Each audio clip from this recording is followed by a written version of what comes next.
എന്താണ് അപ്പോസ്റ്റൈൽ അറ്റസ്റ്റേഷൻ? ആരൊക്കെയാണ് ഇത് ചെയ്യേണ്ടത്? യൂറോപ്യൻ കൺട്രീസ്, ഓസ്ട്രേലിയ, US തുടങ്ങിയ രാജ്യങ്ങളിലേക്ക് മൈഗ്രേറ്റ് ചെയ്യുന്നവർ വിസ പ്രോസസ്സിംഗ് ടൈമിൽ ഏറ്റവും കൂടുതൽ കേൾക്കുന്ന ഒരു വാക്കാണ് അപ്പോസ്റ്റൈൽ അറ്റസ്റ്റേഷൻ. 1960 ഹേഗിൽ നടന്ന ഒരു കൺവെൻഷനിൽ 160ഓളം രാജ്യങ്ങൾ ചേർന്ന് ഒരു എഗ്രിമെന്റ് സൈൻ ചെയ്യുകയുണ്ടായി. അതിൻ പ്രകാരം ഈ രാജ്യങ്ങളിലുള്ള ആളുകൾ ഈ ലിസ്റ്റിലുള്ള മറ്റൊരു രാജ്യത്തേക്ക് ട്രാവൽ ചെയ്യണമെങ്കിൽ അവരുടെ സർട്ടിഫിക്കറ്റ് എംബസി അറ്റസ്റ്റേഷൻ ചെയ്യേണ്ടതില്ല. അതിനു പകരം സർട്ടിഫിക്കറ്റ് ഇഷ്യൂ ചെയ്ത രാജ്യത്തെ വിദേശകാര്യ മന്ത്രാലയത്തിൽ നിന്ന് കിട്ടുന്ന അപ്പോസ്റ്റൈൽ അറ്റസ്റ്റേഷൻ മതിയാകും. അതുകൊണ്ട് തന്നെ ഈ രാജ്യങ്ങളെ അപ്പോസ്റ്റൈൽ കൺട്രീസ് എന്ന് പറയുന്നു. ഉദാഹരണത്തിന് India, US, UK, Netherlands, Australia, Canada, Oman. എന്നാൽ മലേഷ്യ, ഇറ്റലി പോലുള്ള രാജ്യങ്ങൾക്ക് അപ്പോസ്റ്റൈൽ അറ്റസ്റ്റേഷന് പുറമെ ആ രാജ്യത്തെ എംബസി അറ്റസ്റ്റേഷനും ചെയ്യണം. ഇനി ആർക്കൊക്കെയാണ് അപ്പോസ്റ്റൈൽ അറ്റസ്റ്റേഷൻ ആവശ്യമായി വരുന്നത്?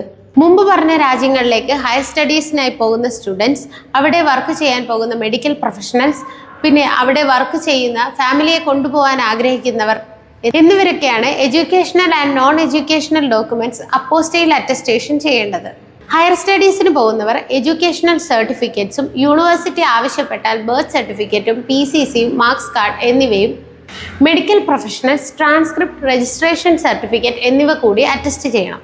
ഫാമിലിയെ കൊണ്ടുപോകുന്നവർ മാരേജ് സർട്ടിഫിക്കറ്റ്, ബർത്ത് സർട്ടിഫിക്കറ്റ് എന്നിവയും അറ്റസ്റ്റ് ചെയ്യണം. എഡ്യൂക്കേഷണൽ ഡോക്യുമെന്റ്സിൽ ഡൽഹിയിൽ നിന്നുള്ള SDM അറ്റസ്റ്റേഷനും അപ്പോസ്റ്റൈൽ അറ്റസ്റ്റേഷനുമാണ് ചെയ്യേണ്ടത്. നോൺ എഡ്യൂക്കേഷണൽ സർട്ടിഫിക്കറ്റ്സ് ആണെങ്കിൽ ഡൽഹിയിൽ നിന്നുള്ള SDM അറ്റസ്റ്റേഷനോ സ്റ്റേറ്റ് ഹോം ഡിപ്പാർട്ട്മെന്റിൽ നിന്നുള്ള അറ്റസ്റ്റേഷനോ അതിനോടൊപ്പം അപ്പോസ്റ്റൈൽ അറ്റസ്റ്റേഷനും ചെയ്യേണ്ടതുമാണ്. മിനിസ്ട്രി ഓഫ് എക്സ്റ്റേണൽ അഫയേഴ്സ് ആണ് ഈ അറ്റസ്റ്റേഷൻ ചെയ്തു നൽകുന്നത്.